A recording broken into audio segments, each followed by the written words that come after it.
Welcome to the Golden State Media Concepts College Football Podcast, your ticket to all things college football. Are you looking to get your college football fix? Looking to get the latest news on your favorite school's team? Join us as we talk college football from the national championship to college rivalries to bowl games to the Heisman Trophy to which conference is the best. We've got you covered for the Big 10, SEC, Big 12, PAC-12, ACC, and everything in between.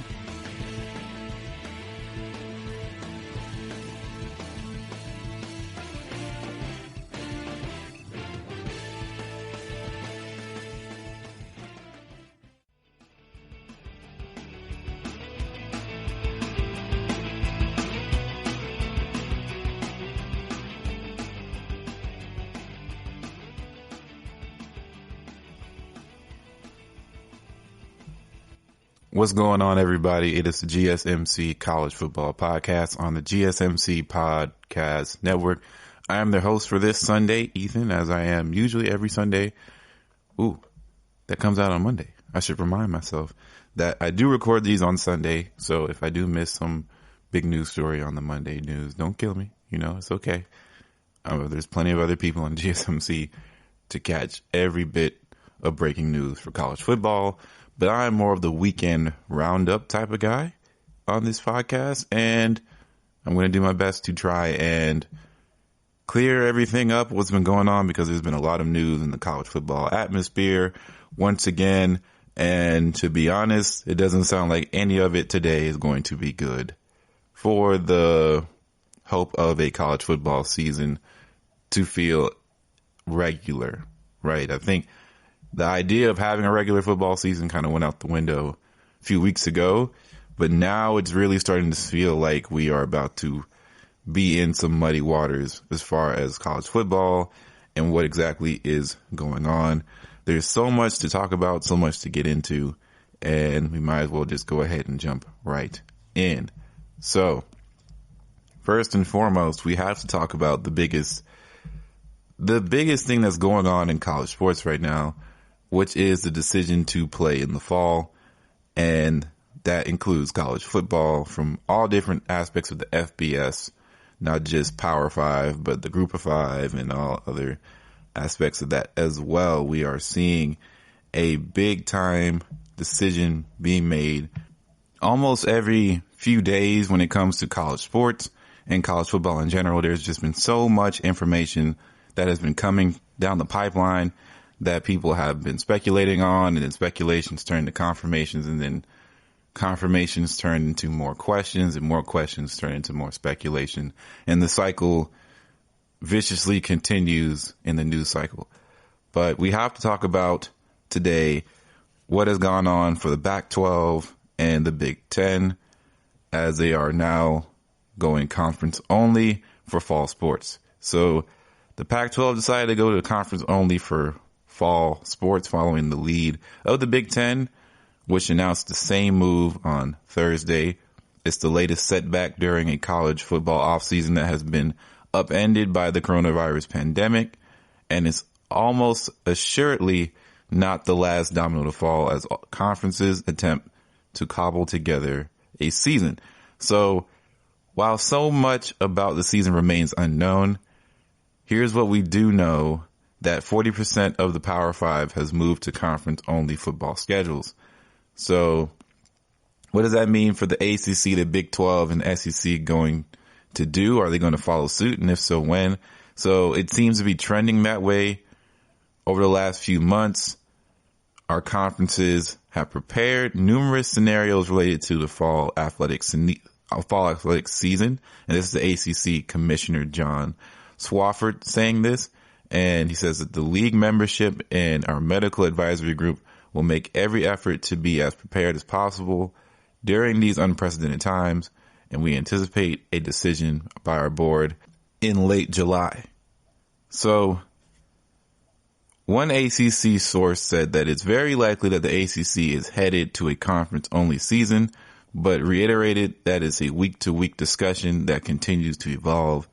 Big 12 Commissioner Bob Bowlesby said told ESPN on Friday that his conference is in the same timeline as the ACC, pointing toward a decision by late July.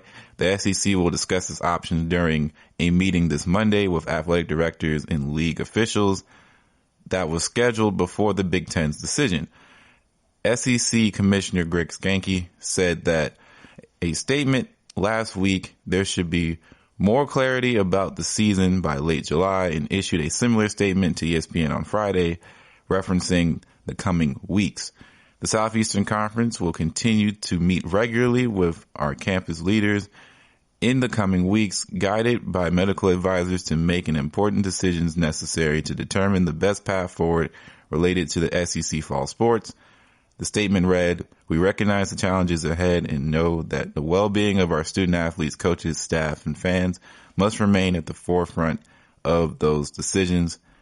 So how likely is that spring football season might be back on the table at this point?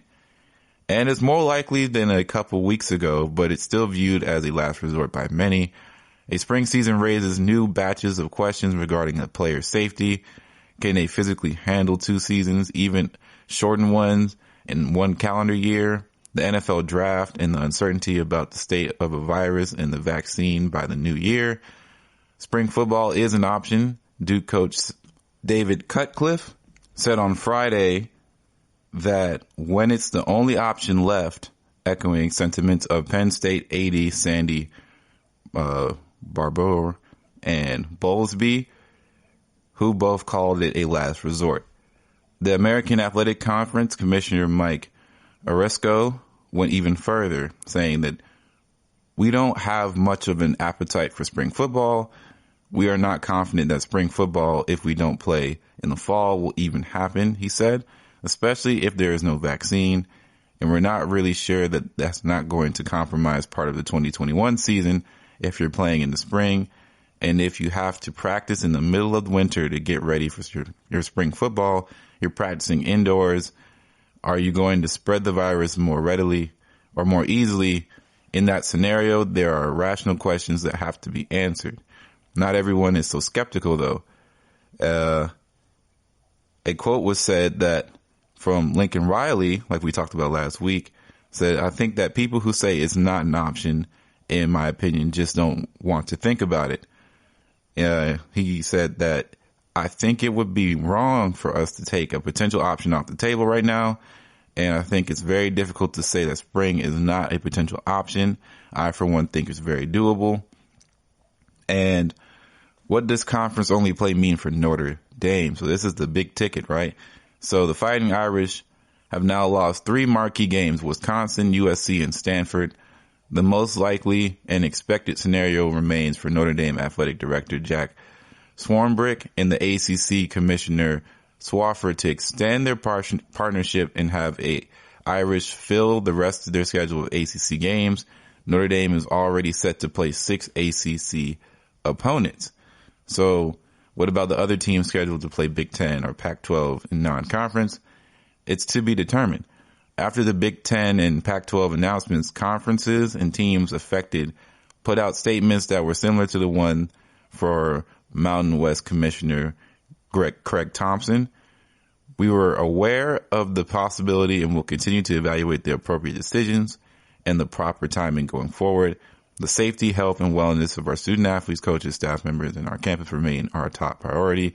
After Alabama's showcase opener against USC was canceled, Crimson Tide AD Greg Bryan said that we will do our best to adjust. Speaking of the marquee games, the high-profile ones have been canceled so far. Oregon has lost 2 fascinating ones. First was FCS power North Dakota State and its NFL draft darling quarterback Trey Lance. And then the Ducks were slated to host Ohio State in week 2. USC loses games with Alabama and Notre Dame, and the Irish also missed playing Wisconsin at Lambeau Field in Green Bay. Jim Harbaugh and Michigan were scheduled to open the season at Washington, and Utah BYU rivalry game is also off for the year as well. BYU could lose as many as 6 games off their schedule for the rest of the Power 5 leagues follow suit. And what will the season look like for the Pac-12 and Big Ten? For the Pac-12, it will be delayed. One of the reasons the conference decided to push back the start of the football season was concerned that UCLA and USC would not be ready to play in early September because of coronavirus cases in Los Angeles area, sources told ESPN. Big Ten officials, meanwhile, are still considering the possibility of moving its division games into the front of the schedule in case the season is interrupted by coronavirus. That way, it may still be able to determine a championship through the division winning percentage in spite of an incomplete season. Ohio State Athletic Director Gene Smith is still hoping for a full 10-game conference schedule. He says, I'm hopeful that where we end up next week in the locking that down, he said, we've talked about that and that's our preference. We have not dwelled deep into those details yet, Smith added, and he anticipates next week we'll go into details on how our schedules will work out. All right, so listen, folks, this is starting to look a little bit bleak, and to tell you the truth, I am very concerned how this will end up going out. So about a week ago, we heard that some California schools are rolling back their announcement that they were going to bring fall students back, and now they're going strictly online for the fall semester. That was the first domino to really fall, and really the real first domino to really fall was seeing how schools like the HBCUs and the smaller conferences are starting to end fall sports right where they are. And now we're seeing it at the Ivy League level, which we'll talk about a little bit later. And those were the first few. Now here comes the rest of the dominoes to fall. And a lot of people are speculating that they're trying to trickle out information piece by piece, so that way they don't have to actually announce the biggest announcement that would be potentially that the season is not going to happen. So the latest domino, of course, to fall is this go conference only. And just remember a few months back, we were thinking that we were in a place where they didn't want to go conference only. It was a precautionary idea, precautionary option that a lot of people thought that it's good to think about, but it really doesn't make that much of a difference. You know, conference only means you, like, a lot of people don't play that much out of conference anyway, except for a few. And then I remember a few months back, we were talking about how does Notre Dame deal with this if they went conference only.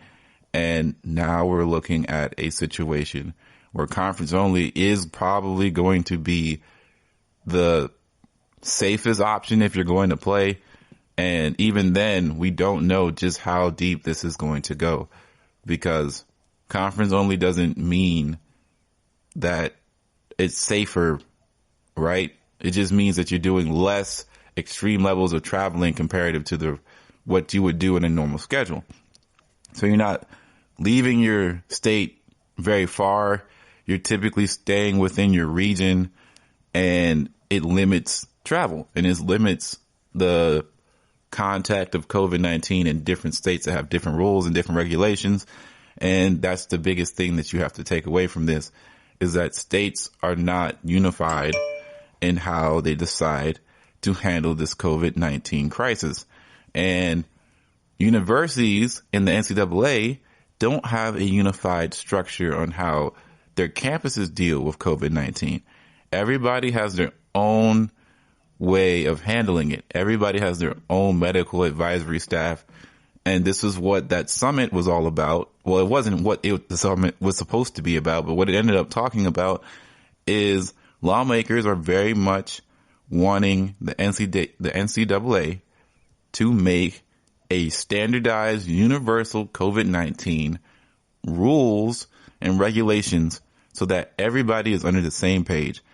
And the fact that everybody is still not under the same page, and they are basically forcing people's hands to go conference only, it's only a matter of time before we really look at the big picture here. And it's not like COVID-19 is going to slow down as we get closer to the fall season. In fact, all it's done is rapidly speed up in the U.S. This is a problem that is not naturally solvable at all, right? We have to develop a vaccine, and that takes time, that takes manpower, and that takes patience. And it takes a group effort of trying to socially distance everyone and keep people at a safe distance and keeping the spread numbers from rising up daily and weekly and monthly. And we dropped the ball as a country, essentially. We opened too soon. Everybody's rolling back. For example, Atlanta is back at stage 1, phase 1, right? They just basically said everything's back open. It's up to you to follow social distancing rules and make your own plans. And now we're back at phase 1 because the mayor and her family got COVID-19. Now, I'm not saying that's the main reason why that happened. I don't know why that happened, but we're back in phase 1 now. In that city alone, we see California basically having to crisscross where they were in a week span, and plenty of other places across the country are still dealing with different phases around in their own communities. This is not over, and it's only getting started. College football is definitely in a place of trouble. But we're going to take our first break, and coming back out, we're going to be talking about the Ivy League and what's going on there.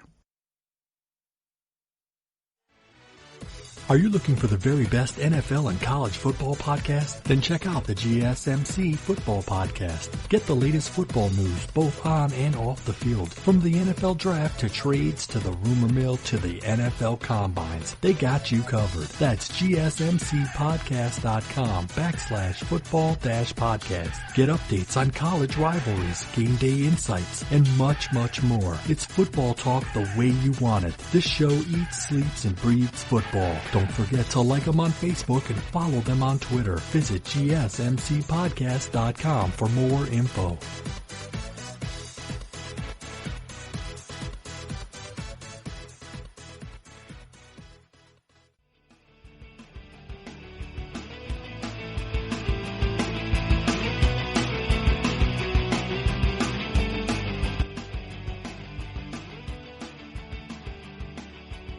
Welcome back to the GSMC College Football Podcast, and Ethan's still here. I'm still here. That's Ethan. So we are about to embark on a new topic, and it involves some of the most prestigious schools around our country, the Ivy League. And, you know, the Ivy League is known for, of course, its prestige, its academics, how hard it is to get in and other things like that. But they still also have athletics, and they still do fall sports until this week, that is. The Ivy League announced that it is not going to have any fall sports for the 2020 calendar year. So that means number 22, Dartmouth, number 25, Yale. Then we have schools like Princeton, Penn State, Cornell, Harvard, Columbia, and Brown. I'm sorry, not Penn State, but just Penn. All these schools are not going to be playing next year in any fall sports, not just football, but fall sports in general. So the Ivy League voted on Wednesday to postpone all fall sports with no date set for resuming the conference's athletic events. Consistent with campus health and safety policies across the league, the Ivy League's presidents outlined phased-in approach to intercollegiate athletic activity, including no competition prior to the end of the fall semester due to COVID-19 pandemic. So the conference hopes it can move fall sports to the spring, including football, per the Athletics' Dana O'Neill. CBS Sports' John Rothstein added on Wednesday that the Ivy League will not entertain any sports being played until after January 1st. The winter sports, such as college basketball, which is scheduled to begin nationwide in early November, are likely to see their calendars shifted as a result of Ivy League's decision as well. So the league becomes the first Division I conference to reach such a decision on fall sports amid the coronavirus pandemic. On Tuesday, Division III's Centennial Conference announced that it will suspend all sporting events in the fall and may explore moving fall sports, including football, to the spring. Smaller football conference programs, including Division II's Morehouse and a handful of Division III schools, have canceled their seasons, with the Ivy League postponing fall sports. there's a possibility other conferences could follow suit. In mid-March, the league made headlines when it canceled its men's and women's basketball conference tournaments due to the coronavirus concerns. Many people were alarmed by the decision, but quickly realized that it was the right call as the pandemic worsened. Other conferences began nixing their tournaments as well, and the NCAA canceled March Madness only 2 days after the Ivy League's action. Many unanswered questions remain in the NCAA regarding the 2020 football schedule and player health and safety. The season is set to start in under 2 months, but some programs like Houston and Kansas have been forced to suspend voluntary workouts amid spikes in the COVID-19 cases. While football programs face decisions about camps and the season, schools must also make tough choices about coronavirus testing protocols and bringing students back on campuses. Harvard announced Monday that it will bring only 40% of undergraduates on campus for the fall semester, and the remaining students will learn remotely. So that's the first time me hearing anything about college students in a long time as far as what the decisions are, because it seemed like either it's all or none. So Harvard has decided to take a percentage of their students back and the rest will all go online. So that's an interesting concept. I'd like to expand on that a little bit, because I've always thought that it would be hard for certain major specific students to not get the best education that they possibly could without going to in-person classes. So people who have to work in labs, people who have to work in the medical field, right? Who work in a scientific field where they have to test things in a appropriate lab setting with, they already wear masks and gloves anyway. Not saying that that's the most protective wear for COVID-19. I'm just saying they already have to be prepped to wear protective gear in those classes and in those courses and have some sort of health precautionary guidelines and rules.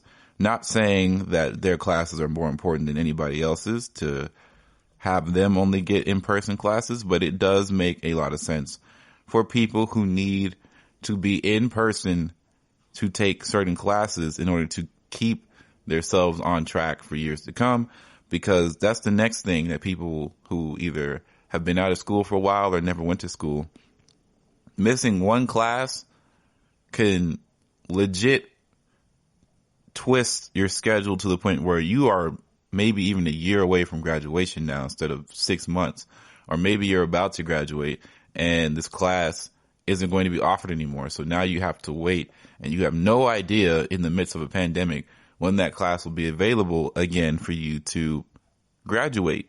And either they have to change the curriculums in order to accommodate for said changes and lack of classes, or they have to reduce the prices of tuition and fees, which I think is probably coming down the line soon enough. But it is becoming more and more of a challenge for these universities to figure out how are they going to get students to buy into what they're doing and also, make some money. Because if they can't make revenue playing sports, right, and that's going to affect their budget years down the line, right? And I'm not saying years as in like 7 years down the line. This is going to affect probably 2024 budget. And college football, colleges in general, when they have football, especially in the Power 5, Division 1, they spend a lot of money. They're not big on saving money, because if they had a lot of money, then they'd have no reason to say, oh, players, we don't have the money to pay players. So they spend it all on facilities, and they're giving all this money to coaches and coaching staff members. And now when we're in the midst of a pandemic and they don't have any money in, a fund or anything like that for times like this, everything is looking very, very bleak, and things that have to be made tougher than maybe they could have been if there wasn't so much trying to avoid spending money. Or trying to spend money so much to avoid the ugly truth is that the NCAA makes too much money for them not to be compensating their athletes in some way. And now it is not coming back to bite them. More so, it is starting to show this conversation on why spending money all the time is not the best way to handle yourself, especially when you're trying to avoid another conversation. Now, more conversations have come up due to this whole having no money situation. Only bringing back 40% of undergraduates on fall campuses for the fall semester is quite insane to me. And I don't mean insane as in it's crazy, because the Faculty of Arts and Science are the ones that will bring up to 40% of the graduates this fall.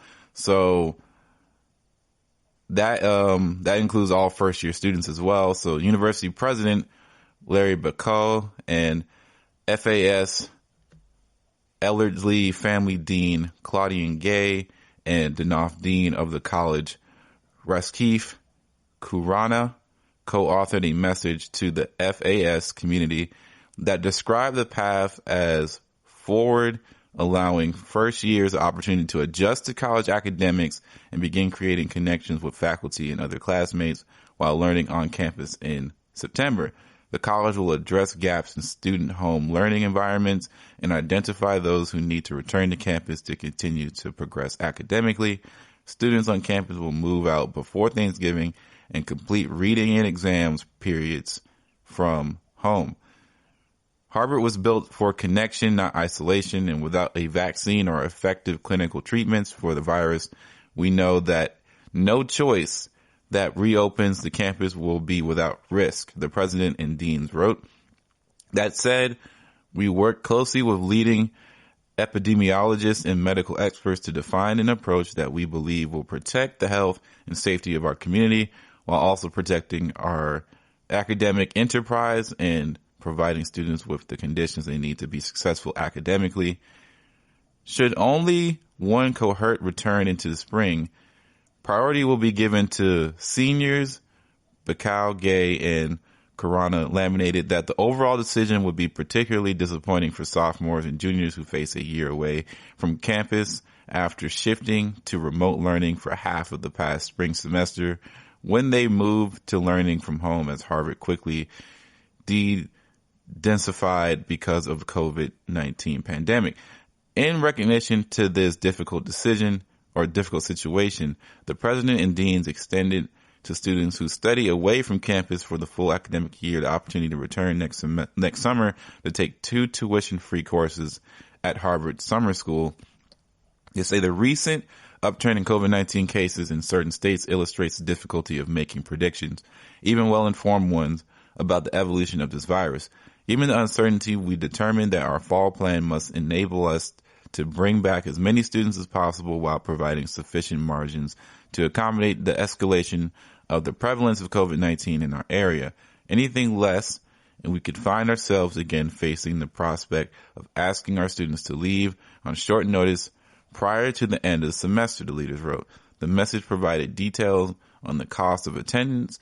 Tuition will remain as previously announced. Aided students will not return to campus, will receive a $5,000 remote room and board allowance in their financial aid reward each semester to support studying at home. The FAS also eliminated the fall term time work expectation for all aided students, given the challenging economy and public health risk of non-remote work. They say, we understand that COVID-19 pandemic and its impact on the economy have created a number of challenges for families all over the world.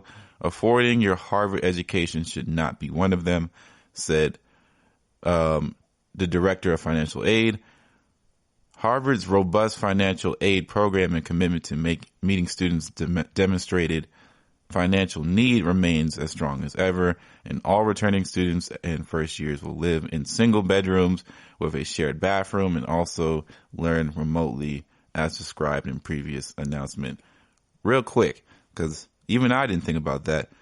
Dorm rooms are typically set up to share, right? If you're not in a apartment style living environment, you're probably in a dormitory style where you would be in the same room as another person, for a majority of your time in that room. And if they're doing what a lot of schools are trying to do, which is even if you have people on campus, you're probably limiting how much they go to physical class on a weekly basis. Some people are doing every other week. They see each other in class and they have class in person, and then the rest, it would just be online work. Then you're just in the room with a person, and you never know what they are going to do if they go out, what they do while they're out. It's just a lot of indecision. So them going to single occupancy rooms is very smart, and it would behoove the rest of the country to probably look into that option as well. And I'm sure they're watching Harvard and what they are trying to accomplish here by trying to find the best compromise for what they want to do, right? They still want to be able to make money. They are a academic enterprise and they're trying to make money. Also, they're trying to accommodate for their students in a way that doesn't hinder them academically too much, because at the end of the day, if we're going to be real, this does hinder people and this isn't the best for everybody, but this has to be a way to compromise so that everybody can kind of succeed. And they're already making plans to accommodate people who are getting the short end of the stick, essentially, by giving them 2 free summer courses that they can take, which is really, really great. I'm sure a lot of people would appreciate that. I would have appreciated that if I got free summer courses, if my college was in similar situations in previous time. So the 40% rule may be something that becomes a little bit standard. So look out for that. And then that might affect other Division I college sports as well. But we're going to take another break and we're going to come back into this college football stuff, man. So this is the GSMC College Football Podcast. We'll be right back. Tired of searching the vast jungle of podcasts? Now listen close and hear this out. There's a podcast network that covers just about everything that you've been searching. Hey! The Golden State Media Concepts Podcast Network is here. Nothing less than a podcast bliss with endless hours of podcast coverage. From news, sports, music, fashion, cooking, entertainment, fantasy, football, and so much more. So stop lurking around and go straight out to the Golden State Media Concepts Podcast Network. Guaranteed to fill that podcast itch. Whatever it may be. Visit us at www.gsmcpodcast.com. Follow us on Facebook and Twitter, and download us on iTunes, SoundCloud, and Google Play.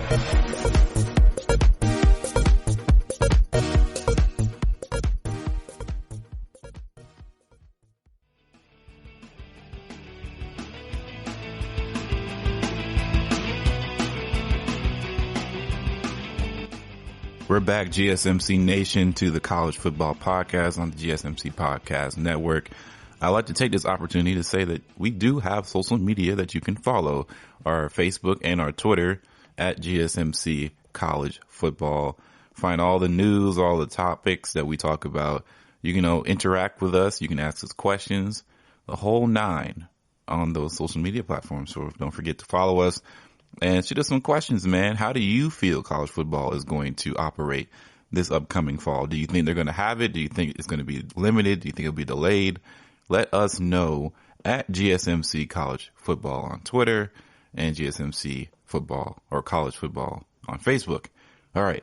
So we're getting back into the swing of things, and we are going to be talking about Power 5 and how it affects the Group of 5 schools across the country. So across the country, Group of 5 administrators are bracing for a budget hole that will be left without their big money road games.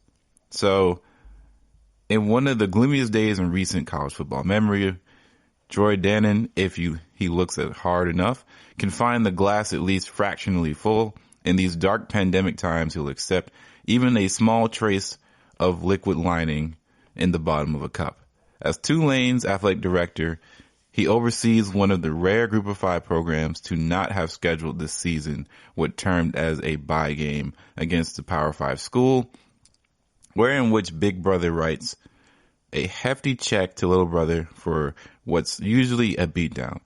As college football moves closer and closer toward a season in which non-conference games won't exist, Dannon, unlike many of his colleagues, is in the clear. Fortunately, we didn't schedule one this year, and we're not relying on it to balance our budget. He says, and then reality sets in, but we are relying on football games. The Big Ten's jarring announcement Thursday to play only conference games this fall eliminated a slew of marquee matchups. Ohio State and Michigan aren't heading west for games against Oregon and Washington, respectively. Wisconsin and Notre Dame will not be meeting at Lambeau Field. Miami's trip to East Lansing is scratched, and Penn State's haul to Blacksburg is bagged. But other cancellations are even more significant byproducts to Monday's grim news. To find those, you'll have to look up Group of 5 level, where Ball State will no longer get $975,000 for a game against Michigan, where Buffalo won't get $1.7 million for meeting at the Horseshoe with Ohio State, where Kent State won't pick up a $1.5+ million check from a road trip to Happy Valley. In all, schools from MAC may lose more than $10 million for missing the 11 scheduled games against the Big Ten, and cancellations aren't over yet. The ACC and Pac-12 are both seriously considering conference-only schedules, which Pac-12 have already announced, and this is not the last move that is going to be made. And it's one that not everyone agrees with. It's not necessarily what the Big Ten did, but it's how the Big Ten did it. High-ranking administrators and even some conference commissioners were caught off guard. Their programs given no real warning for such a chilling financial impact. It's earlier than the MAC commissioner John Steinberch said Thursday, as in an interview with Sports Illustrated, "We are very anxious to pursue a full season, if at all possible. The non-conference and conference were important to us." So across the country, Group of 5 administrators are bracing for the budget hole. They'll be left without their big money road games. Nearly 40 Power 5 programs have scheduled a total of 49 bye games worth about $65 million across the Associated Press. The home team often shells out anywhere from $800,000 to $1.8 million for these matchups, fractional numbers for their own $100 million budgets, but serious cash for the recipients. A single bye game can be responsible for 5% of a Group of 5's budget. Some programs rely on these games more than others. Kent State is notorious for a schedule that often includes 3 bye games. In fact, this season, the Golden Flashes were scheduled to play Kentucky, Alabama, and Penn State for a combined price of $5 million, or roughly 17% of its athletic budget. The SEC hasn't yet moved to conference-only slate, and Brian Maggart, the athletic director of Louisiana, hopes it doesn't. The Cajuns game against Missouri is worth $1.3 million. That's not chump change for an athletic budget of $32 million. In our space, that is a significant hit to your budget, Maggart says, and a huge deal in our world, particularly if ticket sales are going to be down.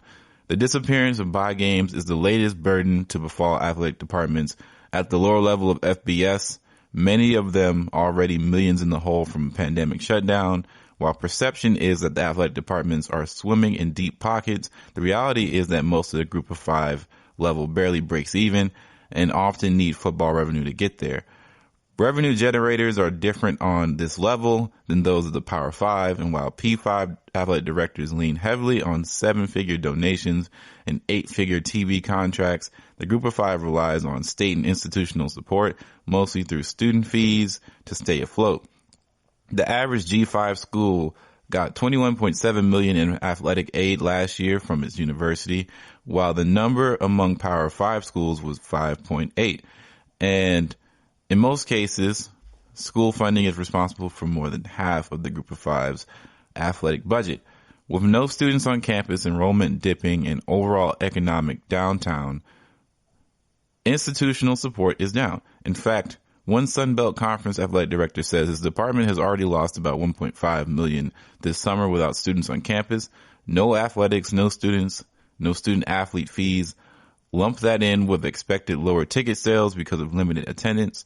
The absent bye games too. The lower level athletic directors are in quite a pickle. And it's not just those in the group of 5 level. The same goes for those in the FCS. Our 3 sources of revenue are ticket sales, student fees, and game guarantees, says SWAC Commissioner Charles McClelland. If you interfere with any of those, you'll significantly impact our model and the way we do business. So what happens now? Some group of 5 athletic directors don't plan on sit idly by. They wonder aloud if Power 5 programs are contractually forced to pay them at least a partial amount. One even suggested legal battles so we don't end up in court, the AD asked. So many, if not all, contracts include a force majeure clause, a provision excusing one of or both parties' obligations when circumstances arise beyond their control that make the contract impossible, like, for instance, a global pandemic. However, there could be a legal opening suggests other group of 5 AD. In the Big Ten's case, the conference still plans to play football, just not against conference foes.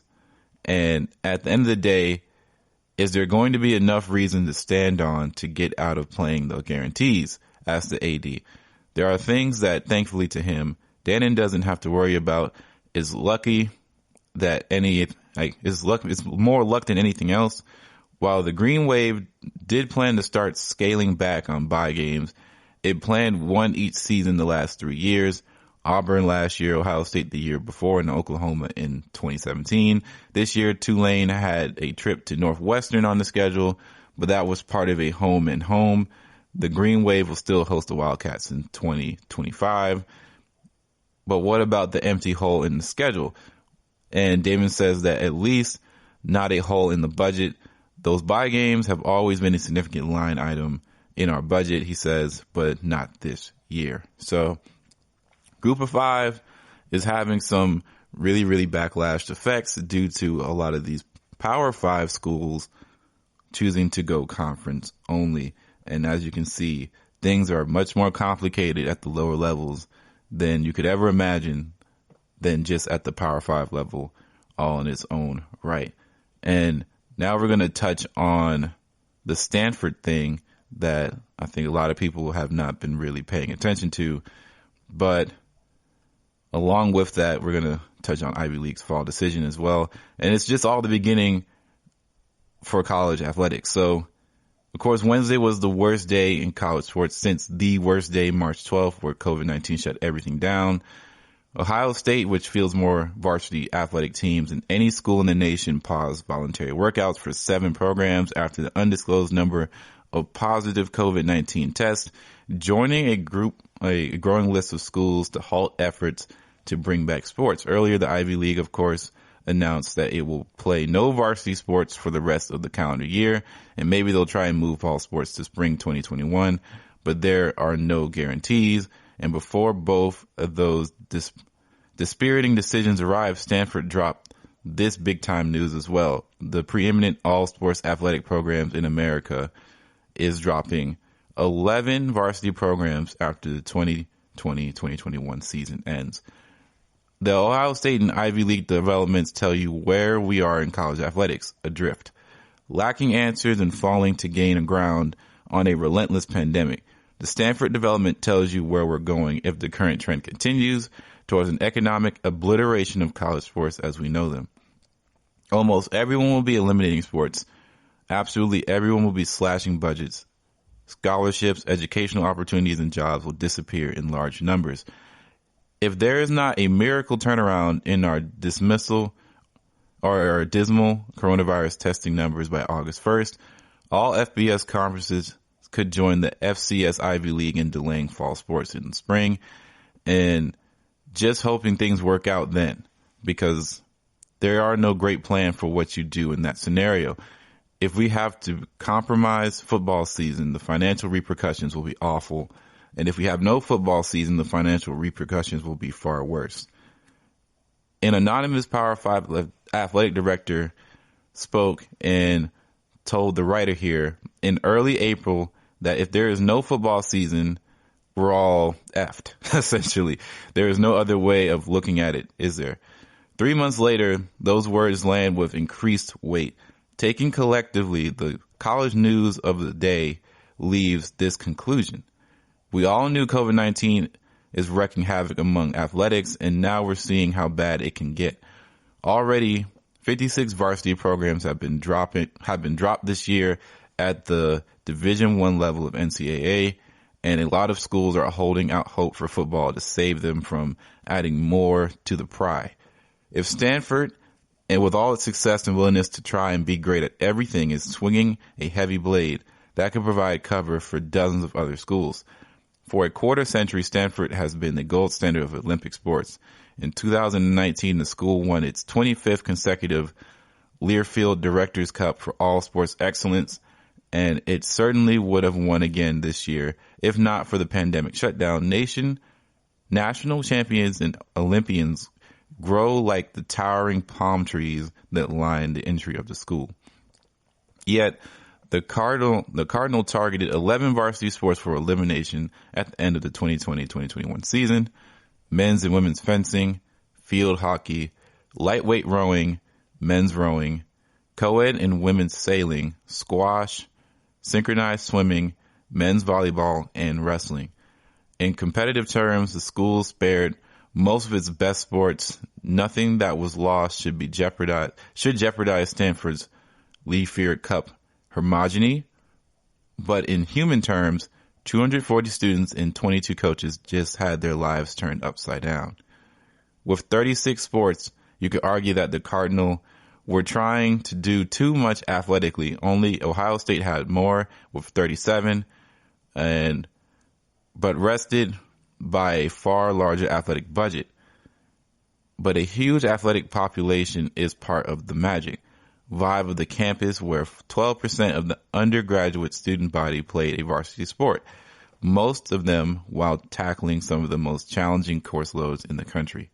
A solution preferred by many Wednesday just dipped into the $27.7 billion with a B university endowment to prop up the athletic budget, but it shows no understanding of how endowments work.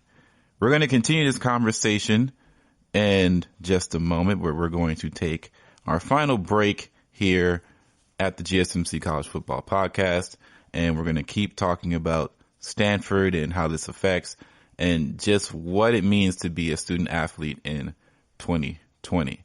But that will be all coming up shortly. And just a reminder, thank you for listening to us. Thank you for rocking with us. And don't forget to follow our social media pages at GSMC College Football. This has been the GSMC College Football Podcast. We will be right back talking more college sports and specifically college football news and notoriety here at the GSMC. Are you looking for help for your fantasy football team? Check out the GSMC Fantasy Football Podcast. Get today's best advice on who to start, who to sit, even who you should draft. From sleeper picks to red hot lineups, they got it all covered for you. That's GSMCpodcast.com/fantasy-football-podcast. We'll cover traditional leagues, dynasty, PPR, even IDP leagues. When you need fantasy help, there's just one show to hit up. Don't forget to like them on Facebook and follow them on Twitter. Visit GSMCpodcast.com for more info.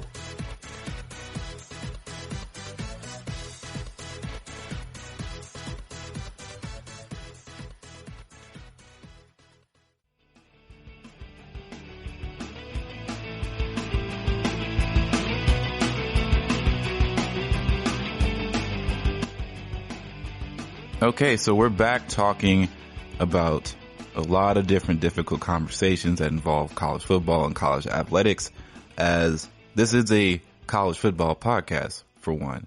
So the fact that we have to reframe our way of thinking that how this not only affects college football, but this affects college sports in general is a massive deal, right? I don't want to have to talk about people losing their sports, because I can't imagine if we lost college football. So I have to imagine people passionate about rowing or people passionate about wrestling in smaller sports around the collegiate space are basically, students are losing their scholarships, losing their places of play, Coaches are losing their livelihood. It's getting really tough. But like we were talking about with Stanford, as they cut 11 programs out of the 36 that they had, Stanford says 75% of it's endowment money, because we were just talking about how people may not understand how endowments work. Stanford says 75% of its endowment money is earmarked for specific purposes by donors, and at a place like Stanford, the purposes are underwhelmingly academic. There are athletic endowments, including a head coaching positions on many varsity teams. You can't just dip into endowment bank account for whatever needs may arise on the campus. Also, endowment spending is capped at 5% per year. And since the goal is to keep the university well funded in perpetuity, giving a yearly full cost of attendance price tag in the neighborhood of $75,000, a lot of Stanford students receive financial aid. 2/3 of the annual endowment spending goes towards paying those need-based grants. As much as Stanford likes winning sports championships, it's hardwired to produce rocket scientists, tech wizards, lawyers, and titans of industry that isn't going to be altered to save a rowing team. Frankly, Stanford athletics has punched above its weight, to quote athletic director Bernard Muir, for a long time. Yes, the place sells itself to recruits, and some of the facilities are among the best in the nation, but Pac-12 revenue lags behind the rest of the Power Five, and the school simply isn't going to spend outrageously on athletics as the football powers. In terms of support staff and attending to the athletes' every whim, Stanford is farther from the lavish spenders than you may think. So, no, the sports tail does not wag the academic dog at times at places like Harvard, Princeton, Yale, and Stanford. They don't put 100,000 fans in the stands for football or 20,000 in the arena for basketball, nor do they aspire to. The Ivy League, for example, schools don't even dole out athletic scholarships. In times of crisis, we see that sports are even less important at those schools now than they used to be. The Ivy League has now led the way twice in shutting down sports. In March 10th, it became the first conference to halt its basketball season, and now in its most prominent conference to punt football to a later date. Are they trendsetters again or outliers? Football is a different beast, and the Power Five won't give up on fall season easily, but if Wednesday is any indication, the entire college enterprise is heading towards a very bad fall after a very bad spring. If it comes to that, we can all settle in for an autumn of self-loathing, and one of the oldest aphorisms in sports is to respect your opponent. America didn't respect COVID-19, not enough to stay quarantined and wear a mask and do what it had to do. Complacency, arrogance, and stubbornness didn't get the job done, and now the increasingly cost bills for that disrespect are coming due. That was written by Pat Ford, excellent writer for SI. So I wanted to touch on real quick before we close out the show about all of this in a vacuum, right? We're looking at all the sports that we are potentially going to be losing out on in the fall, and not just college, but there's no telling what's going to happen with pro sports, and it's much easier to deal with pro sports, as we talked about a few weeks ago. The difference between pro sports and collegiate sports, and it's all about pro athletes have feel obligated and have an obligation to come back to make money for their job, essentially, so that way they get paid their full amounts and make money. There are financial incentives for them to come back and play in the midst of a pandemic. College athletics don't share that same, I guess, union type ideal. Well, it wouldn't be union. It would definitely be more like a partnership. They don't share that same partnership. There's no players union in college football. There's no players union in college in general, or athletes union. So the only revenue being made is for the schools and the NCAA officials and people in that stature. So what is really about to happen is something that the NCAA has been trying to avoid for a very long time. And it is the ideology, right? We've been seeing things at Capitol Hill. We've been seeing things for months where people are fighting for name, image, and likeness rules to find a way to compensate these athletes without the NCAA having to fully get involved with the idea of paying some of these athletes.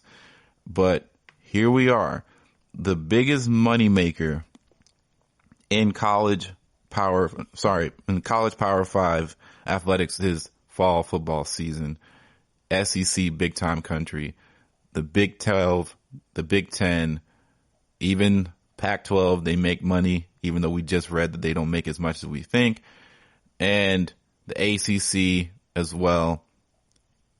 These are the big money maker conferences. This is where they make their bread and live off of year to year. But here lies the problem. If they are going to find a way to get these kids to play, remember, children, kids, get kids, young adults to play football, play sports, and we don't even know of regular students. Let me put this out there. Regular students. We don't know if regular students are going to go to classes on a regular schedule or go to classes at all, be allowed on campus. If we really get to see regular non-athlete students have to be restricted to online only classes and they bring athletes into play and they basically treat student athletes far different than how they would treat the general public, then the NCAA, the board, the committee, the athletic directors, even the coaching staff, you have to look at this in the mirror and basically say you concede defeat. You are no longer allowed by principle to sit here and say, we see students, athletes as students first who happen to be good at sports. No longer can that be said anymore. Because if you look at the big picture here, right, people? Yeah, they're getting an education. Their education is paid for and that should have some sort of value. Yes. But I guarantee you that people who get full ride scholarships for educational purposes only, not for athletics, aren't getting the opportunity to go to school on their campus in the midst of a pandemic. They are probably going to be sent home still. They are probably still going to be socially distanced at home and not on campus like the general public is, if universities do choose to. But the student athlete that's raking in millions and millions and millions of dollars, these athletes that come in sun up, sun down, basically having to work a full-time job and go to school at the same time, are going to be going in, raking in millions. They see none of it, and they get a free education. Now, education is important. I'm not saying that the free education has no value, but what I'm saying is, in a pandemic like this, where if you care about a student's education and a student's well-being, you're not putting them out there on the field. I'm sorry. And as far as I'm concerned and what I've been seeing in the media, they need football to play in order to not have one of the worst economic downturns really ever that we've ever seen across the board, especially in college sports and collegiate lifestyle. It's going to be bad if they don't play. And once again, we're looking at colleges making waivers being signed, and now we're having legislators write basically rules against colleges forcing athletes to sign waivers, and for no money. They are not getting paid to play college football, at least not over the table. And even then, a lot of that is agencies and things like, there's no clear route of payment for a college athlete. And if it is, it's dirty, right? It's not clean money. It's not a clean way. It's against NCAA rules. And that is frowned upon against the NCAA. We saw what they did to Reggie Bush, and they just recently installed him, or they basically reinstated him as USC was able to claim his name once again as far as being a part of one of the greatest college football teams ever made and one of the best college football players we've ever seen touch a football. But what I'm trying to get at here is the NCAA doesn't have a hand to play in this, because if they force players basically to still play underneath these pandemic rules with no bubble, right? There's no NBA bubble. There is no bubble. You're still traveling. You're still going to be going to different states, even in conference. You have basically said that these guys are way more than just student athletes, because they are here to make you money. And if they don't see any sort of revenue from that, we have done student athletes a huge disservice, and you basically forfeited every right to say that they don't need to be paid or compensated by you. Because what you're doing is making them save you millions of dollars of loss in revenue and risking potentially their lives, their livelihood, their opportunities in the future for 3 months of college sports to save money. Let's think about that now. That's kind of insane. No other student on a university is going to have to go through this much stress, this much scrutiny. The spotlight is going to be on them at all times. They're basically being put in a situation where how are they going to focus on school when they have so much to focus on? Not only not dealing with just sports, but now they have to deal with their online classes if they do them or even bring them on campus. Then they have to deal with coronavirus and all that mixed together with no sort of financial payment. That is asinine to me. That is insane. And all you have to do is look really hard at the facts. NCAA wants to make its money this year because they cannot afford a full shutdown. They can't do it. They don't want to have to move to spring because they don't know how that affects fall 2021. But I guarantee you they'd try to do that before they lose out on all the money. They're already seeing non-conference games basically becoming the standard, as 2 Power 5 leagues have done it. Ivy League has canceled their season. We saw Morehouse cancel fall sports. We're seeing it at the lower levels, and now we're seeing it slowly trickle into Division I. It is a process of dominoes falling time and time again, and the biggest domino that is going to get knocked down eventually is this facade that collegiate athletes do not deserve to make some part of the revenue share to their own right via using their name, image, or likeness, or some sort of stipend money, because enough has been enough. You are not treating these guys like students first at all. All right. So with that said, that is the GSMC College Football Podcast. I'd like to thank everyone for tuning in and listening to us. Don't forget to rate and review the podcast, please. 5 stars, 5 stars. And don't forget to follow us on social media again, GSMC College Football. This has been Ethan, and I'll see you all next week. Peace out.